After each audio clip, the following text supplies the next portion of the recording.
আসসালামু আলাইকুম। এটিএন বাংলা সংবাদে সবাইকে স্বাগত জানাচ্ছি তনুজা দাস। শুরুতে জানিয়ে দেব বিআরবি কেবলস সংবাদ শিরোনাম। স্বরাষ্ট্রমন্ত্রীর বক্তব্যে বিরোধী দলের আপত্তি উত্তপ্ত সংসদ, স্পিকারের হস্তক্ষেপে শান্ত হয় পরিস্থিতি।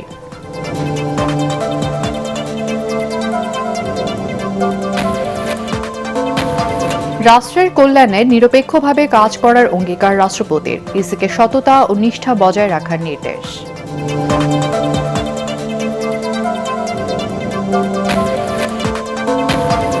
বর্জ্য থেকে বিদ্যুৎ উৎপাদন করবে চীন, প্রতি ইউনিট 25 টাকা দরে কিনবে সরকার। দুই দেশের সম্পর্ক জোরদারে উদ্যোগী বেইজিং।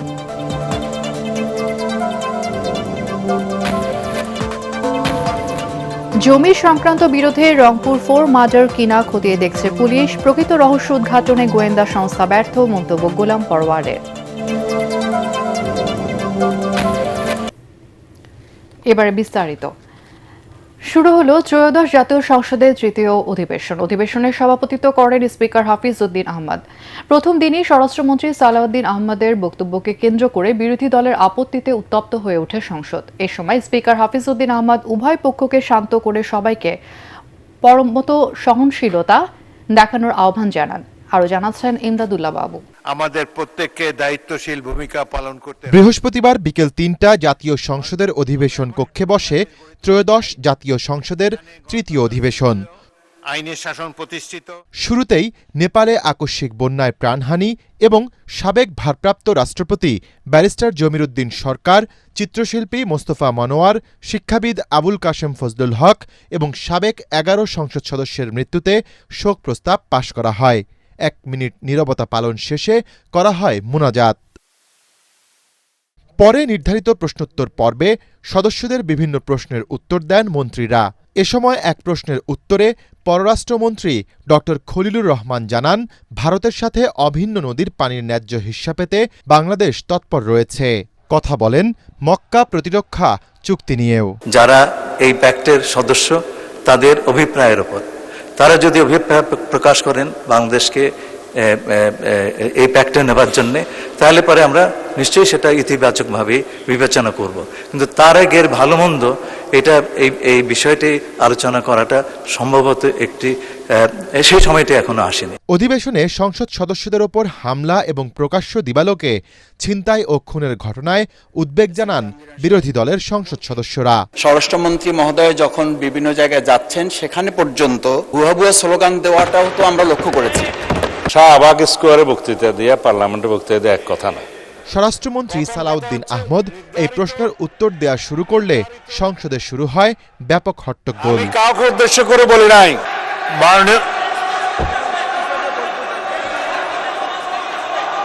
এক মিনিট বলো।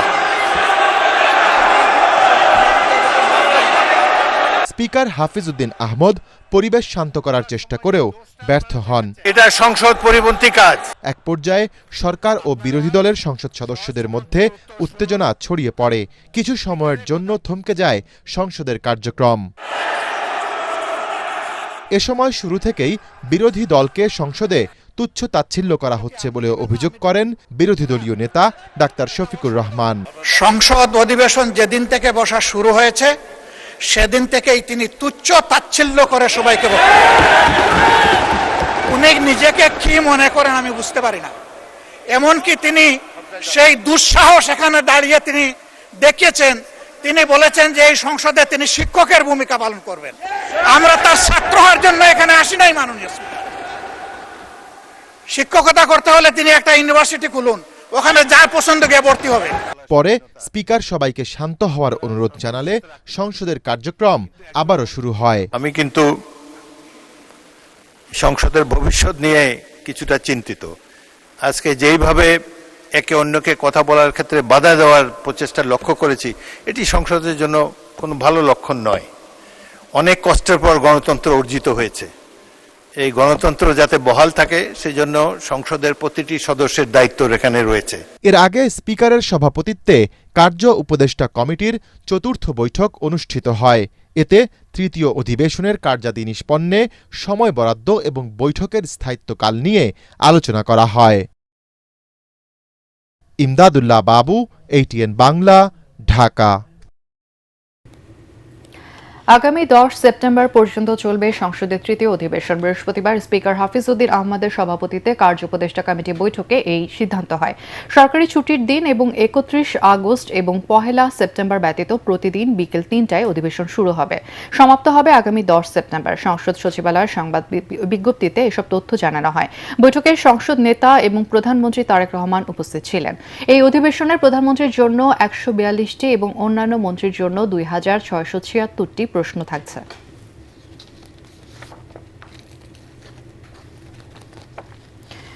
সংবিধান সংশোধন করে জুলাই সনদ বাস্তবায়ন করতে চায় সরকার। এ বিষয়ে বিরোধী দলের সহযোগিতা চেয়েছেন জাতীয় সংসদের চিফ হুইপ নুরুল ইসলাম মনি। প্রধানমন্ত্রী ও সংসদ নেতা তারেক রহমানের সভাপতিত্বে সরকার দলীয় সংসদ সদস্যদের বৈঠক শেষে সংবাদ সম্মেলনে তিনি এই আহ্বান জানান। চিফ হুইপ বলেন, জুলাই সনদ বাস্তবায়নের আগে বিরোধী দল থেকে সংসদীয় স্থায়ী কমিটির সভাপতির পদে যাবার কোনো সুযোগ নেই। ট্রান্সফার অফ প্রপার্টি, যে পিতা বা মাতা কোনো সন্তান সম্পত্তি কারোর কাছে দিলেও তার মৃত্যু পর্যন্ত তিনি ভোগদখল করার সুযোগ পাবেন। গুমের আইনটা আসবে, যেটা আমরা আরও অধিকতর শক্তিশালী করে এবং প্রয়োজনীয় পরিবর্তনগুলো এনে আমরা আসবে। তারপর আর একটা বিল নিয়ে আসছে, সেটা হলো মানবাধিকারের বিল। গভর্নমেন্ট যেন আইন দ্বারা পরিচালিত হয় এবং মানুষ যেন আইনের শাসন পায় এবং কারোর প্রতি কোনো অবিচার নয়, রিয়েল আইনে যা হয় তাই যেন সকলের প্রতি হয়, সেই হিসেব করে আমরা সেই বিলটা এনেছি।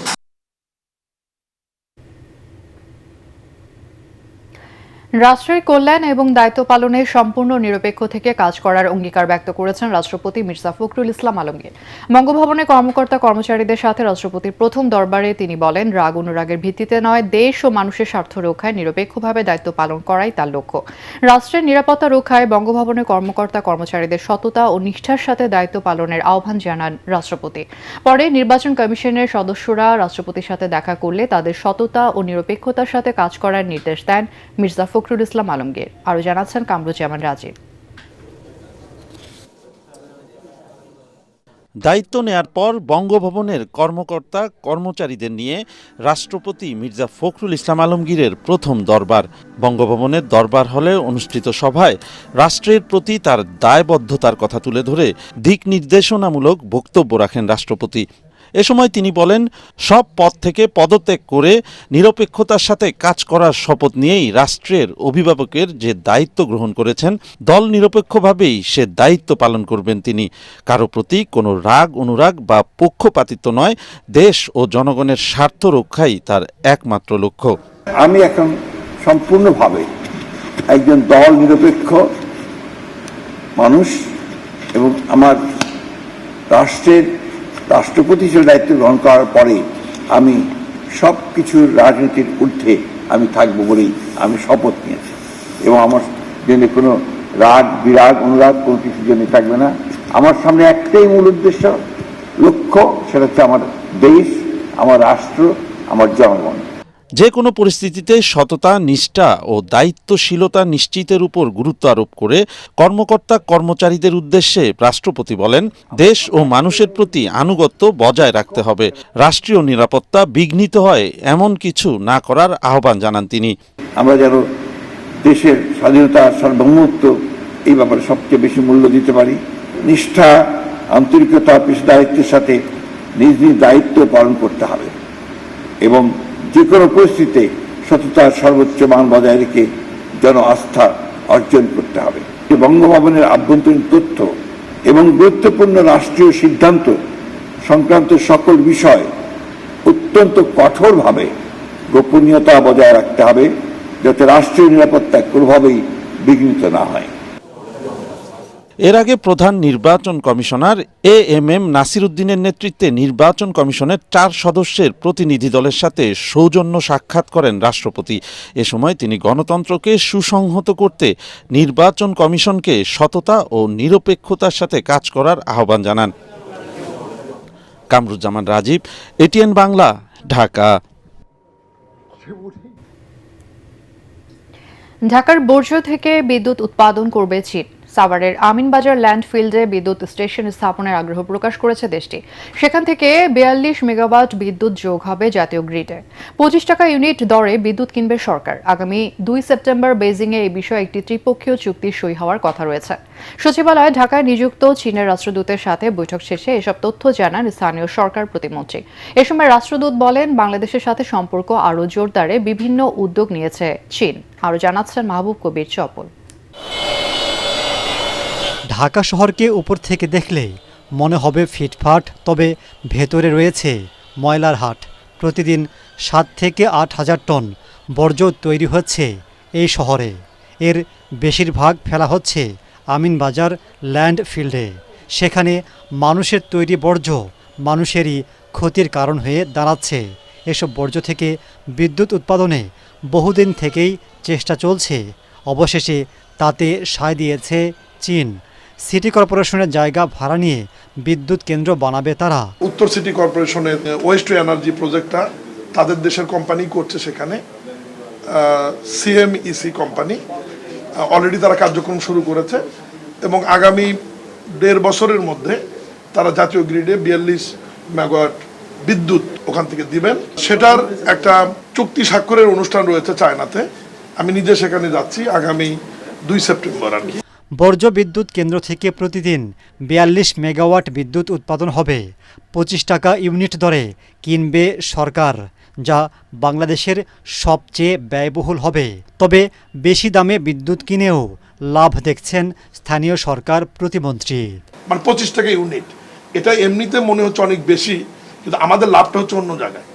আমাদের ময়লা আবর্জনাগুলো তো তারা ধ্বংস করে দিচ্ছে এবং সেখানে যে ময়লা আবর্জনা ওয়েস্ট থাকছে সেখান থেকে জৈব সার হচ্ছে এবং তারা ল্যান্ডফিল্ডে ব্যবহার করবে। এটার জন্য মাসিক একটা ভাড়া সিটি কর্পোরেশনকে তারা দেবে এবং এই জায়গায় বাংলাদেশ সরকারের বিন্দু মাত্র কোনো ইনভেস্ট করতে হচ্ছে না। তা আমাদের তো ময়লা আবর্জনা একটা বড় বোঝা এই জাতির জন্য, ঢাকা শহরের জন্য। বাংলাদেশের অর্থনীতি, বর্জ্য বিদ্যুৎ, গ্রিন এনার্জি, বস্তি উন্নয়ন সহ বিভিন্ন খাতে সহযোগিতা বাড়াতে চীন আগ্রহী বলে জানান দেশটির রাষ্ট্রদূত।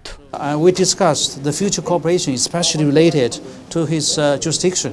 We especially talk about why is the West to end project, which is the only one, the first one in Bangladesh. We are happy with the guidance of the Honorable Prime Minister. চীনের কাছ থেকে যুদ্ধ বিমান কেনার বিষয়ে কোনো মন্তব্য করতে রাজি হননি রাষ্ট্রদূত।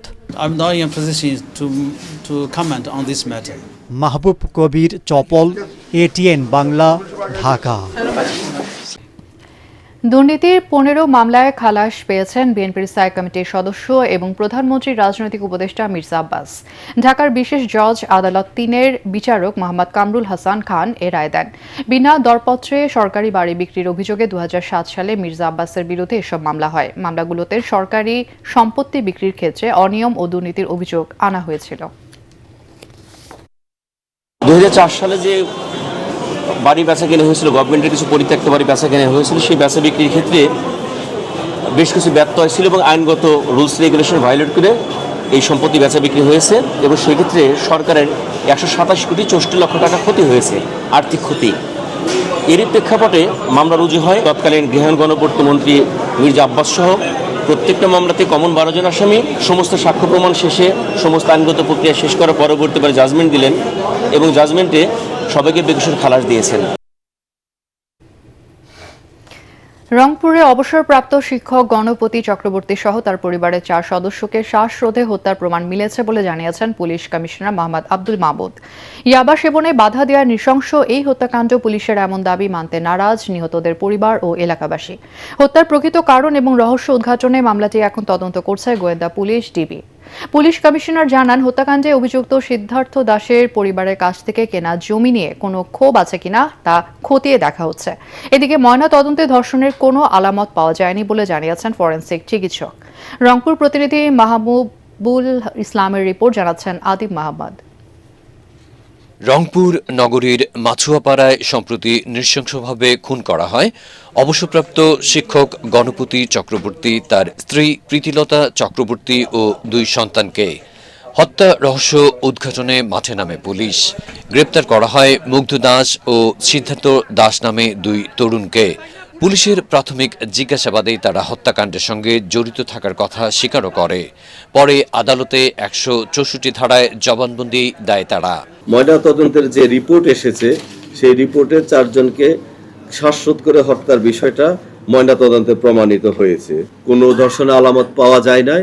বৃহস্পতিবার জেলা মেট্রোপলিটন সদর দপ্তর মিলনায়তনে সংবাদ সম্মেলন করেন পুলিশ কমিশনার মোহাম্মদ আব্দুল মাবুদ, যেখানে তিনি জানান ব্যক্তিগত বিরোধ ও ইয়াবা সেবনকে কেন্দ্র করেই 4 মার্ডারের ঘটনা ঘটেছে।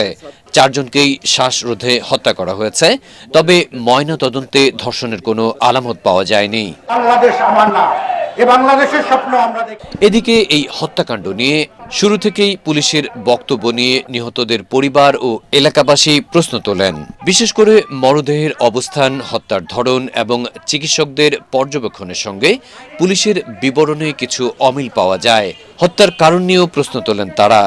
আসামিদের জবানবন্দি এবং চিকিৎসা সংক্রান্ত তথ্য সবকিছু মিলিয়ে প্রকৃত রহস্য কতটা উদ্ঘাটিত হয় সেটাই এখন দেখার বিষয়। Bureau report, ATN Bangla. রংপুরের শিক্ষক গণপতি চক্রবর্তী সহ একই পরিবারের 4 জনকে হত্যার ঘটনার প্রকৃত রহস্য উদ্ঘাটন করতে গোয়েন্দা সংস্থা ব্যর্থ বলে মন্তব্য করেছেন জামাতের সেক্রেটারি জেনারেল মিয়া গোলাম পরোয়ার। রংপুরে দলীয় কার্যালয়ে সাংবাদিকদের সাথে মতবিনিময় সভায় তিনি এই মন্তব্য করেন। এ সময় সকল সরকারি, আধা সরকারি, স্বায়ত্তশাসিত প্রতিষ্ঠানে দলীয় লোকদের পদায়নের কঠোর সমালোচনা করেন তিনি। এই হত্যাকাণ্ড কেন হলো এটার ধোঁয়াশা এখনো কাটছে না। মতো একটা সভ্য সমাজে আমাদের তাহলে জানমালের নিরাপত্তা কোথায়? দ্বিতীয় গ্রেফতার যিনি হয়েছেন, এখনো তার কাছ থেকে আমলে নিয়ে প্রকৃত তথ্য জাতিকে জানাবার মতো কিছু তারা উদ্ঘাটন করতে পেরেছেন বলে গণমাধ্যমকে প্রশাসন বোধহয় এখনো কিছু জানাতে পারে। যেখানে যারা নির্বাচনে হয়তো পরাজিত হয়েছেন, পারেননি, অথবা পার্টির লোক, তাদেরকে আপনারা বিভিন্ন জায়গায় প্রশাসক দিয়েছেন। প্রশাসন চালাতে গিয়ে তারা এখন এমন শাসন চালাচ্ছেন যে সেই এলাকার নির্বাচিত এমপি যারা, তারাও এখন দায়িত্ব পালনে বৈষম্যের শিকার হচ্ছে। নির্বাচনী প্রতিশ্রুতি বাস্তবায়নের মধ্য দিয়ে সরকার জনগণের আকাঙ্ক্ষা পূরণ করবে বলে জানিয়েছেন প্রধানমন্ত্রীর উপদেষ্টা নজরুল ইসলাম খান। জাতীয় প্রেস ক্লাবে সাবেক প্রধানমন্ত্রী ও জাতীয় পার্টির চেয়ারম্যান কাজী জাফর আহমেদের 11তম মৃত্যুবার্ষিকী স্মরণ সভায় তিনি কথা বলেন। এ সময় গ্যাস, বিদ্যুৎ সহ বিভিন্ন সমস্যা সমাধানে সব রাজনৈতিক দলের সহযোগিতা চান তিনি। দেশ পুনর্গঠনে সবাইকে এগিয়ে আসার আহ্বান জানান নজরুল ইসলাম খান। আমাদের নেতা জনাব তারেক রহমান এতে উনি বলেছেন আর কি যে সবাইকে নিয়ে আমরা একসাথে দেশ পুনর্গঠনের এবং দেশের উন্নয়নের জন্য কাজ করি। সেই সবাইয়ের মধ্যে জাতীয় পার্টিও আছে। সৌদি আরবের রিয়াদে অগ্নিকাণ্ডে নিহতদের ওয়ারিশ তালিকা প্রস্তুত করার পর সরকারের পক্ষ থেকে আর্থিক সহযোগিতা পৌঁছে দেওয়া হবে বলে জানিয়েছেন প্রবাসী কল্যাণ মন্ত্রী আরিফুল হক চৌধুরী। হযরত শাহজালাল আন্তর্জাতিক বিমানবন্দরে নিহত 9 বাংলাদেশির মরদেহ হস্তান্তর শেষে তিনি এই কথা বলেন। এ সময় পররাষ্ট্র প্রতিমন্ত্রী শামা ওবায়দ বলেন, বাকি 7 জনের পরিচয় শনাক্ত হলে মরদেহগুলো দেশে আনা হবে। আরও জানাচ্ছেন মনির হোসেন তপু। পরিবারের সুখের আশায় সৌদি আরবে পাড়ি জমিয়েছিলেন তারা, কিন্তু ভাগ্যের নির্মম পরিণতিতে ফিরলেন কফিন বন্দী হয়ে। দেশটির একটি কারখানায় অগ্নিকাণ্ডে নিহত 16 বাংলাদেশির মধ্যে পরিচয় শনাক্ত হওয়া 9 জনের মরদেহ দেশে আনা হয়। বৃহস্পতিবার বিকেল 4:05 বিমান বাংলাদেশ এয়ারলাইন্সের BG340 ফ্লাইটে মরদেহগুলো হযরত শাহজালাল আন্তর্জাতিক বিমানবন্দরে পৌঁছায়। এ সময় স্বজনরা অশ্রুসিক্ত চোখে জানান, ঋণের বোঝা মাথায় নিয়ে বিদেশে পাড়ি জমানো কর্মক্ষম মানুষকে হারিয়ে নিঃস্ব তারা। সরকারের কাছে একটাই দাবি আমাদের, যে আমার ভাইয়ের যে ঋণগুলো যেগুলো আছে এগুলো যেন ঋণ পরিশোধ করার তখন কিছু সহযোগিতা করে। প্রবাসী কল্যাণ ও বৈদেশিক কর্মসংস্থান মন্ত্রী আরিফুল হক চৌধুরী জানান, প্রবাসী মন্ত্রণালয়ের পক্ষ থেকে নিহতদের পরিবারগুলোকে সহায়তা করা হবে। ওয়ারিশানদের তালিকা পেলেই আমাদের আর্থিক যে সহযোগিতা সেটা তাদের সেই ওয়ারিশানদের হাতেই আমরা তুলে দেব। আরো 7 জনের ডেড বডি এখনো আনা বাকি আছে। তাদের শনাক্ত চলছে। শনাক্ত করার জন্য একটা ডিএনএ টেস্ট করতে হবে, তাদের পরিবারের সাথে যোগাযোগ করা হয়েছে। গত 9 আগস্ট রিয়াদে একটি সোফা কারখানায় ভয়াবহ অগ্নিকাণ্ডে 16 বাংলাদেশি নিহত হন। আঙুলের ছাপ পরীক্ষার মাধ্যমে তাদের মধ্যে 9 জনের পরিচয় নিশ্চিত হওয়ার পর মরদেহগুলো দেশে আনা হয়। মনির হোসেন তপু, এটিএন বাংলা, ঢাকা। নেপালে কোনো বাংলাদেশি আটকে থাকার খবর পাওয়া যায়নি। যদি জীবিত অথবা মৃত কারো তথ্য পাওয়া যায় তবে দ্রুত সর্বাত্মক সহযোগিতায় বাংলাদেশ সরকার প্রস্তুত আছে বলে জানিয়েছেন পররাষ্ট্রমন্ত্রী ডক্টর খলিলুর রহমান। পররাষ্ট্র মন্ত্রণালয়ের সাংবাদিকদের সাথে আলাপকালে তিনি আরও জানান, নেপালের পররাষ্ট্রমন্ত্রীর সঙ্গে তার টেলিফোনে আলাপ হয়েছে। দেশটির এই সংকটে সব ধরনের সহায়তার আশ্বাস দিয়েছে ঢাকা। আমরা তাদেরকে সর্বাত্মক সহযোগিতার অফার করেছি। মন্ত্রী মহোদয় আমাকে বললেন যে তারা এখনও অ্যাসেস করছেন যে কী কী ড্যামেজ হয়েছে এবং কী ধরনের সহায়তা তাদের প্রয়োজন। বাংলাদেশে এখনও আমরা কারো নাম পাইনি। বাংলাদেশে কারো খোঁজ পাওয়া গেলে জীবিত বা মৃত অবস্থায় আমরা তাদের সঙ্গে সর্বাত্মক সহযোগিতা করব। নজরুল চর্চার মাধ্যমে অসাম্প্রদায়িক সমাজ গঠনের আহ্বানের মধ্য দিয়ে পালিত হচ্ছে জাতীয় কবি কাজী নজরুল ইসলামের 50তম মৃত্যুবার্ষিকী। ঢাকা বিশ্ববিদ্যালয়ের কেন্দ্রীয় জামে মসজিদের পাশে কবির মাজারে শ্রদ্ধা জানান বিভিন্ন রাজনৈতিক, সামাজিক ও সাংস্কৃতিক সংগঠন। শ্রদ্ধা জানাতে এসে বিএনপির ভারপ্রাপ্ত মহাসচিব রুহুল কবির রিজভী বলেন, নজরুলের রচনা অন্যায় আর শোষণের বিরুদ্ধে সবসময় জাতিকে লড়াইয়ের প্রেরণা যোগায়। এ সময় শিক্ষা প্রতিষ্ঠানে জাতীয় কবির জন্ম ও মৃত্যুবার্ষিকী পালনের দাবি জানান কবির নাতনি খিলখিল কাজী। আরও জানাচ্ছেন জামিল হাসান শান্ত।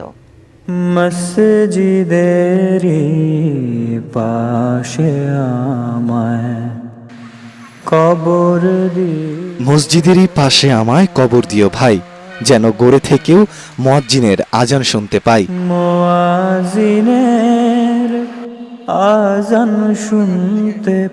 কবির এই আশা পূরণ হয়েছে।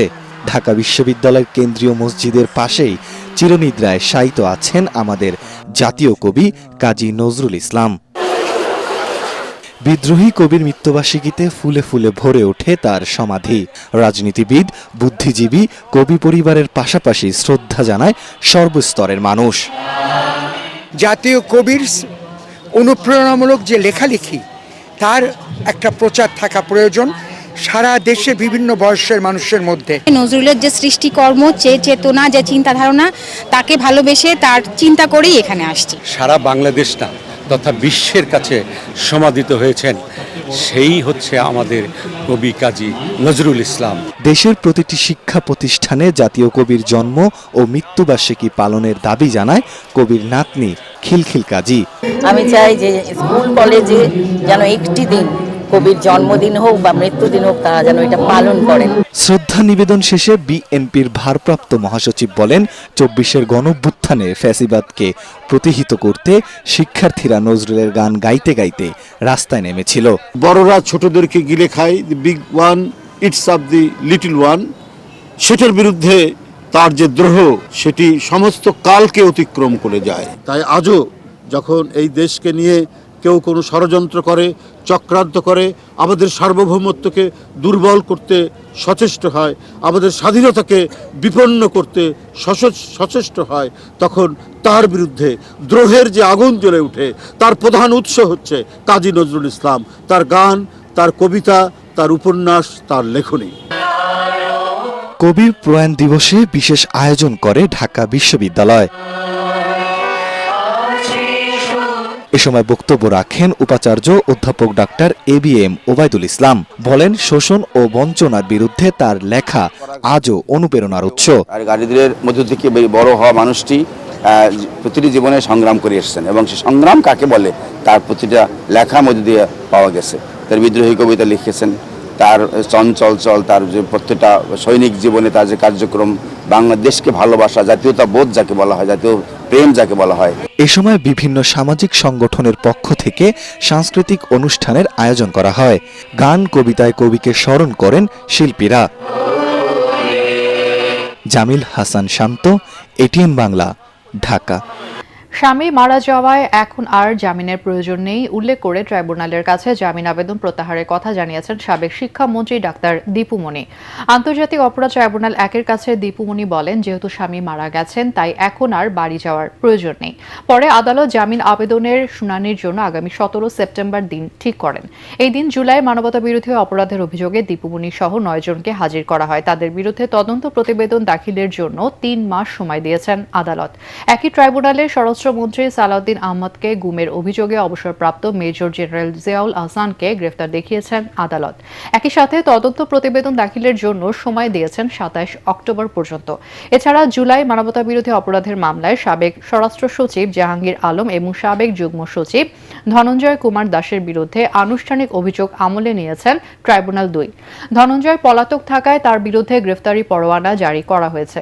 একই আদালতে জুলাই আন্দোলন চলাকালে যাত্রাবাড়িতে শহীদ পুলিশ কর্মকর্তার ছেলে ইমাম হাসান তাইম হত্যা মামলায় ডিএমপির সাবেক কমিশনার হাবিবুর রহমান সহ 11 আসামির বিরুদ্ধে সাক্ষ্য গ্রহণ শেষ হয়েছে। যুক্তি তর্ক উপস্থাপন শুরুর জন্য 20 সেপ্টেম্বর দিন রেখেছেন আদালত। বর্তমান সরকারের স্বরাষ্ট্রমন্ত্রীও গত ফ্যাসিস্ট রেজিমে গুম হয়েছিলেন এবং তাকে ভারতে নির্বাসিত করা হয়েছিল। তদন্তে প্রাথমিকভাবে এই মামলার অন্যতম আসামি জনাব জিয়াউল আহসানের বিরুদ্ধে প্রাথমিক সম্পৃক্ততা পাওয়া যাওয়ায় তাকে আজকে এই ট্রাইব্যুনালে হাজির করা হয়েছিল এবং তাকে এই মামলায় গ্রেফতার দেখিয়ে কারাগারে প্রেরণ করা হয়েছে। অনেকটা আবেগ আপ্লুত হয়ে ডাক্তার দীপু মনি আজকে ট্রাইব্যুনালে বলেছেন যে কারণে তার জামিন চাওয়া সেই কারণটি এখন আর এক্সিস্ট করছে না, তার স্বামী ইতিমধ্যে ইন্তেকাল করেছেন। সুতরাং তিনি এই প্রশ্নটি ট্রাইব্যুনালের সামনে রেখেছেন যে তাহলে আর এখন আমার জামিন পেয়েই বা কি হবে। জাতির প্রয়োজনে ইউনানি ও আয়ুর্বেদিক মেডিকেল কলেজের মতো প্রতিষ্ঠান করা হলেও বর্তমানে এগুলো অবহেলিত রয়েছে বলে মন্তব্য করেছেন বিরোধী দলীয় নেতা ও জামাতের আমির ডাক্তার শফিকুর রহমান। রাজধানীর মিরপুরের সরকারি ইউনানি এবং আয়ুর্বেদিক মেডিকেল কলেজের শিক্ষক শিক্ষার্থীদের সাথে মতবিনিময়ের সময় তিনি একথা বলেন। আমির আরও বলেন, এই সেবা তুলনামূলক সাশ্রয়ী। এ সময় কলেজের বিভিন্ন সমস্যা সমাধানের আশ্বাস দেন বিরোধী দলীয় নেতা। বাংলাদেশে এই ধরনের একটা প্রতিষ্ঠান জাতির প্রয়োজনেই করা হয়েছিল, কিন্তু আজকে এই প্রতিষ্ঠানটা খুবই অবহেলিত, উপেক্ষিত। যেভাবে এটাকে ঝুলিয়ে রাখা হয়েছে, তাইলে সরকার বলে দিতে পারে যে এটার প্রয়োজন নেই, আর যদি প্রয়োজন থাকে তাইলে ঝুলিয়ে রাখার কোনো অবকাশ নেই।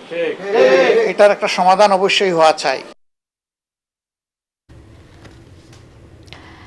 ঢাকা ওয়াসার পাম্প চালক শাহরিয়ার খান শামীমের মৃত্যুর ঘটনায় ক্ষোভ প্রকাশ করে 12 দফা দাবি জানিয়েছে ঢাকা ওয়াসা জাতীয়তাবাদী এমপ্লয়িজ ইউনিয়ন সিবিএ। রাজধানীর কারণ বাজারে ওয়াসা ভবনের সামনে এসব দাবি তুলে ধরে সংগঠনটি। এ সময় নিহতের পরিবারকে আর্থিক সহায়তা, দায়িত্বপ্রাপ্ত কর্মকর্তার অপসারণ এবং কর্মচারীদের নিরাপত্তা নিশ্চিত সহ বিভিন্ন দাবি জানানো হয়। 25 আগস্ট সকালে ম্যানহল পরিষ্কার করতে গিয়ে পিকআপের ধাক্কায় মারা যান পাম্প চালক শাহরিয়ার খান শামীম। অভিযোগ রয়েছে, কাজের আগে নিরাপত্তার জন্য সাইনবোর্ড চাওয়া হলেও কর্তৃপক্ষ তা সরবরাহ করেনি।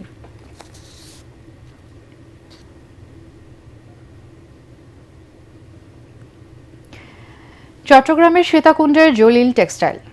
একসময় যেখানে শোনা যেত সুতা কাটার শব্দ, লোকসানের চোরাবালিতে হারিয়ে যাওয়া সেই জলিল টেক্সটাইলের 55 একর জমি এবার রূপ নিতে যাচ্ছে দেশের প্রতিরক্ষা সক্ষমতার মূল চালিকা শক্তিতে।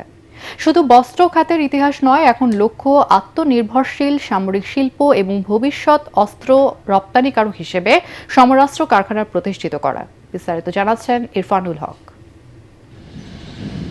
1961 সালে 55 একর জমির উপর যাত্রা শুরু। সুতা ও কাপড় উৎপাদনে একসময় বেশ সুনাম ছিল জলিল টেক্সটাইলের। তবে দীর্ঘদিন লোকসানে ডুবে থাকায় 2004 সালে বন্ধ হয়ে যায় প্রতিষ্ঠানটি। প্রায় 2 দশক পর সেই একই প্রাঙ্গণ পেতে যাচ্ছে নতুন পরিচয়। এখন সেখানে আধুনিক সমরাস্ত্র ও সামরিক সরঞ্জাম তৈরির কারখানা গড়ে তোলার উদ্যোগ নিয়েছে সেনাবাহিনী। জমি হস্তান্তর উপলক্ষে বাণিজ্য মন্ত্রণালয় ও বাংলাদেশ অর্ডিন্যান্স ফ্যাক্টরির মধ্যে সই হয় চুক্তি। ইন্ডাস্ট্রি ডেভেলপমেন্ট করার জন্য প্রথম উদ্যোগ বলা যায় আমাদের এই জলিল টেক্সটাইল মিলের জায়গাকে আমাদের বাংলাদেশ সেনাবাহিনীর নিকট হস্তান্তর করা। নতুন এই প্ল্যান্টে আধুনিক যুদ্ধ সরঞ্জাম ও সমরাস্ত্র উৎপাদনের পরিকল্পনা রয়েছে বাংলাদেশ অর্ডিন্যান্স ফ্যাক্টরির। সংশ্লিষ্টদের আশা, এর মাধ্যমে দেশের প্রতিরক্ষা শিল্পে তৈরি হবে নতুন সক্ষমতা। অনুষ্ঠানে সেনাবাহিনী প্রধান জেনারেল ওয়াকারুজ্জামান বলেন, শুধু নিজস্ব চাহিদা পূরণ নয়, ভবিষ্যতে রপ্তানিমুখী সমরাস্ত্র শিল্প গড়ে তোলার লক্ষ্য রয়েছে সেনাবাহিনীর। আমরা খালি এই প্রতিরক্ষা শিল্প নিজের প্রয়োজন মেটানোই নয়, আমরা এটাকে রপ্তানিমুখী শিল্পে রূপান্তর করতে চাচ্ছি। এবং এই যে যত লোক এখান থেকে ছাঁটাই হয়ে চলে গেছে, তার দ্বিগুণ তিনগুণ লোক এর কর্মসংস্থান এখানে হবে। এতে প্রধানমন্ত্রীর প্রতিরক্ষা উপদেষ্টা ও বাণিজ্য মন্ত্রী তুলে ধরেন আধুনিক সামরিক সক্ষমতা বৃদ্ধির প্রয়োজনীয়তার কথা। তাদের মতে বর্তমান বৈশ্বিক বাস্তবতায় সম্ভাব্য যে কোনো সংকট বা সংঘাতের সময় সমরাস্ত্রের জন্য অতিরিক্ত পরনির্ভরশীলতা কমানো জরুরি। যে প্রকল্পটা আপনি হাতে নিয়েছেন সেটি শুধু যে আমাদের জন্য প্রযোজ্য তা না, এটির নিশ্চিতভাবেই একটা রপ্তানি পটেনশিয়াল আছে। এখন কত ভালোভাবে সেই পটেনশিয়াল আপনি হারনেস করবেন সেটা আপনার এবং আপনার সহকর্মীদের উপর নির্ভর করবে। সংশ্লিষ্টদের আশা, নতুন এই উদ্যোগ দেশের প্রতিরক্ষা সক্ষমতা বাড়ানোর পাশাপাশি ভবিষ্যতে রপ্তানিমুখী সামরিক শিল্পের শক্ত ভিত তৈরি করবে। ইরফানুল হক, এটিএন বাংলা, চট্টগ্রাম। এবার অর্থ সংবাদ।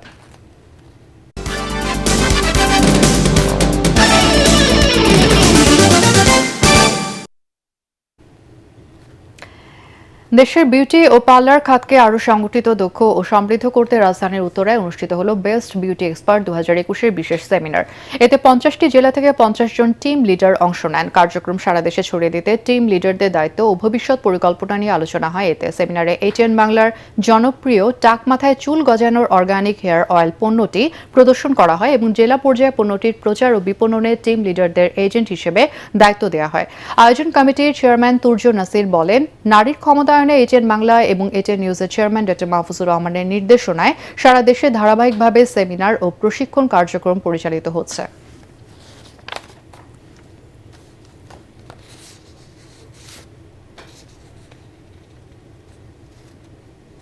এবার আন্তর্জাতিক সংবাদ।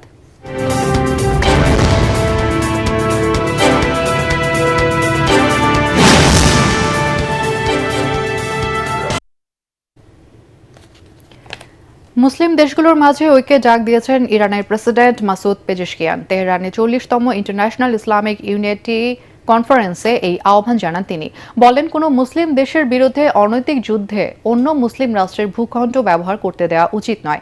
এদিকে হরমুজ প্রণালী থেকে মাইন অপসারণে যৌথ উদ্যোগের বিষয়ে ইরানের পররাষ্ট্রমন্ত্রী আব্বাস আরাকচির সাথে কথা বলেছেন কাতারের পররাষ্ট্রমন্ত্রী শেখ মোহাম্মদ বিন আব্দুর রহমান। এছাড়া গুরুত্বপূর্ণ প্রণালীটি দিয়ে জাহাজ চলাচলের সাময়িক করিডোর প্রবর্তন নিয়েও আলোচনা করেন তারা। কাতারের পররাষ্ট্র মন্ত্রণালয় এক বিবৃতিতে জানিয়েছে, মধ্যপ্রাচ্যে উত্তেজনা প্রশমনে শান্তি আলোচনার পথ খুঁজতে কথা বলেছে তেহরান ও দোহা। এবার খেলার খবর।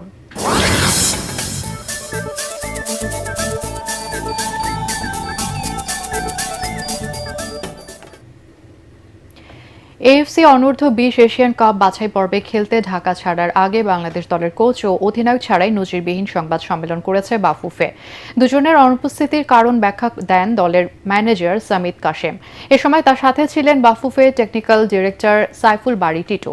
সংবাদ সম্মেলনে জানানো হয়, বাংলাদেশ অনূর্ধ্ব 20 দলের হেড কোচ হয়েই উজবেকিস্তান যাচ্ছেন ইংল্যান্ডের জেরার্ড জোন্স। এর আগে গুঞ্জন উঠে সহকারী কোচ আতিকুর রহমান মিশুর সঙ্গে হাতাহাতিতে জড়ানোয় অনূর্ধ্ব 20 দলের কোচের পদ থেকে জোন্সকে সরিয়ে দেওয়ার বিষয়টি তদন্তাধীন বলে জানান দলের ম্যানেজার। মাঠের বাইরের চরম বিশৃঙ্খলা এবং অভ্যন্তরীণ নাটকের মধ্য দিয়েই বাছাই পর্বে অংশ নিতে রাতে 2 ভাগে উজবেকিস্তানের উদ্দেশ্যে ঢাকা ছাড়ছে বাংলাদেশ অনূর্ধ্ব 20 ফুটবল দল।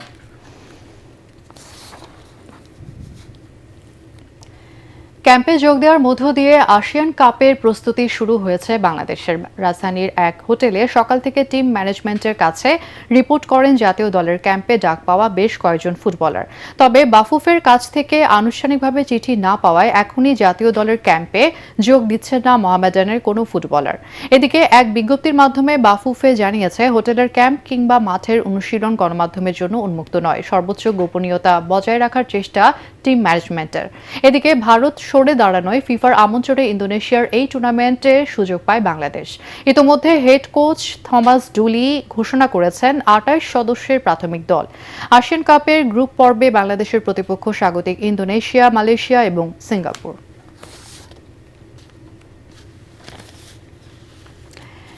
মিরপুর শেরেবাংলা জাতীয় ক্রিকেট স্টেডিয়ামে শহীদ আবু সাইদ স্ট্যান্ডের নাম সরিয়ে ফেলার দাবিকে ভিত্তিহীন বলেছে বাংলাদেশ ক্রিকেট বোর্ড বিসিবি। সামাজিক যোগাযোগ মাধ্যমে আলোচনা সমালোচনার মুখে নীরবতা ভেঙে সংবাদ বিজ্ঞপ্তিতে নিজেদের অবস্থান স্পষ্ট করেছে বিসিবি। বিবৃতিতে জানানো হয়, বর্তমান বোর্ড দায়িত্ব নেয়ার পর শেরেবাংলা স্টেডিয়ামে 3টি আন্তর্জাতিক সিরিজ হয়। এই ম্যাচগুলোতে শহীদ আবু সাইদ স্ট্যান্ড সহ সব স্ট্যান্ডের নাম স্পষ্টভাবে দৃশ্যমান ছিল। ম্যাচের টিকিট এবং প্রচারণামূলক উপকরণের মধ্যেও স্ট্যান্ডগুলোর নাম উল্লেখ ছিল। বিসিবি আরও জানায়, জুলাই গণঅভ্যুত্থানের শহীদ আবু সাইদের ত্যাগ ও অবদান নিয়ে কোনো ধরনের বিভ্রান্তি বা অনুমানের অবকাশ নেই।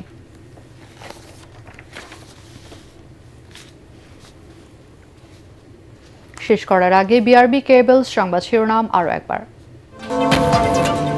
স্বরাষ্ট্রমন্ত্রীর বক্তব্যে বিরোধী দলের আপত্তি, উত্তপ্ত সংসদ, স্পিকারের হস্তক্ষেপে শান্ত হয় পরিস্থিতি।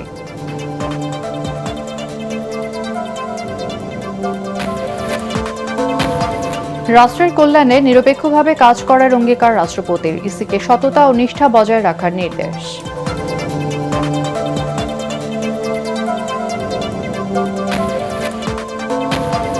বর্জ্য থেকে বিদ্যুৎ উৎপাদন করবে চীন। প্রতি ইউনিট 25 টাকা দরে কিনবে সরকার। দুই দেশের সম্পর্ক জোরদারে উদ্যোগী বেইজিং।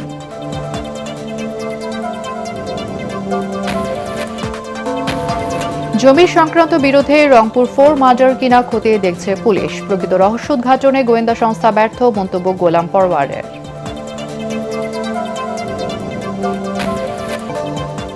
আর এই ছিল এখনকার সংবাদ। আমাদের এটিএন বাংলা সংবাদ ইউটিউবে দেখতে ব্রাউজ করুন youtube/ATN Bangla News।